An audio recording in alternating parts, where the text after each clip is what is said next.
The trouble with healthcare and cool is that we don't often think of those two words together. They're rarely in the same sentence, right? So take a look at this. That's a cool stent, right? Okay. Such a cool waiting room. Or, your catheter is so cool, right? We don't say this stuff. This is not what we say. Cool somehow does not seem to be the right word. It might not be the right concept, in fact. And I was thinking about this, and could it be that healthcare and health matter so much, so deeply, so profoundly, that trivializing it with a word like cool just doesn't do it, right? It demands a profound respect, I think, right? You don't make fun of health. It's hard to tell jokes about health.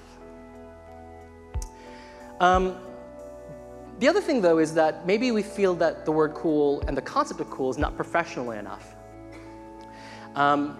especially given the rigors of our industry. Okay, so I am now going to put another stake in the ground besides those 3 points I made earlier and explain that I think healthcare is cool. We live in a world now that is global and that is exponential. Technology evolves at an exponential rate. Now, I'm going to give you an example used by Ray Kurzweil, head of engineering at Google, to explain the implications of exponential change in a way that'll be intuitive to you guys. So if you take 30 linear steps, 1, 2, 3, 4, 5, by step 30, you get to 30. That's linear. That makes sense. That's intuitive. But that's not how technology evolves. Technology evolves exponentially, which means if you take the same amount of steps, 30 steps, but you do so exponentially, you would go 2, 4, 8, 16. By step 30, you're at 1 billion in the same amount of steps. That's how technology evolves. That's why the smartphone in your pocket today is 1 million times cheaper, 1 million times smaller, and 1,000 times more powerful than what used to be a $60 million supercomputer that was half a building in size 40 years ago, and you needed special privileges to gain access to it. So what used to be half a building now fits in your pocket. What currently fits in your pocket in the next 25 years is going to shrink down to blood cell-sized devices interfacing directly with your biological neurons, reverse engineering us from inside out. So that's what's coming, folks. Literally. Talk about lab-on-a-chip technology. As you guys probably know the work of Peter Diamandis from the X Prize Foundation. They're talking about putting medical devices that can diagnose you better than 10 board-certified doctors in a device the size of a smartphone in the next 10 years.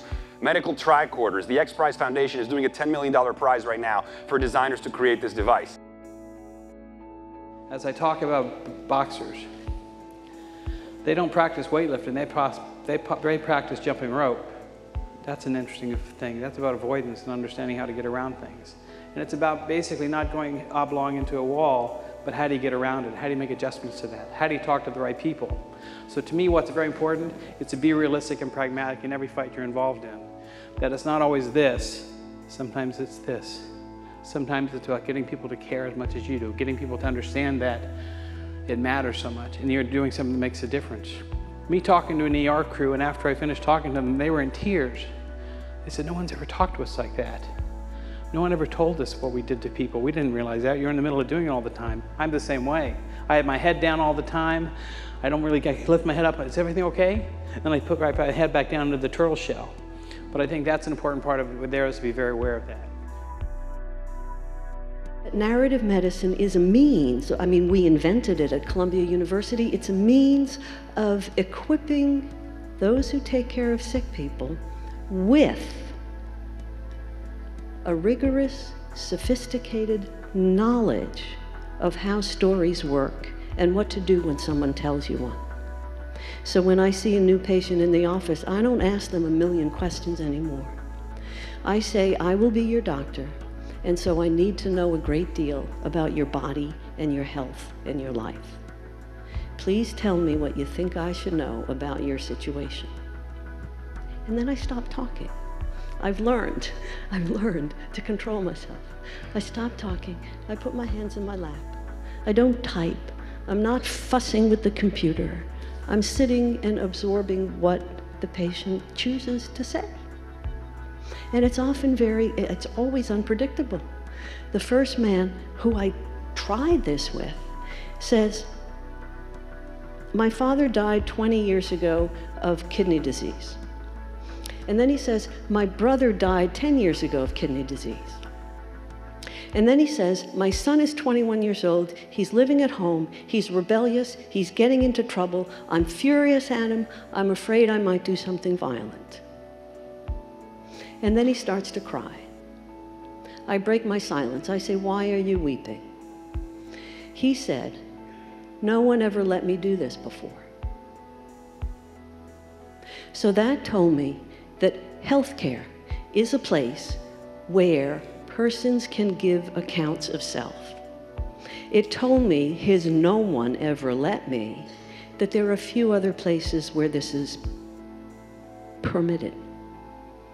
And so doesn't that make us change our own conception of what is healthcare for? We think in narrative medicine that healthcare is for truthful, authentic, discovering accounts of self.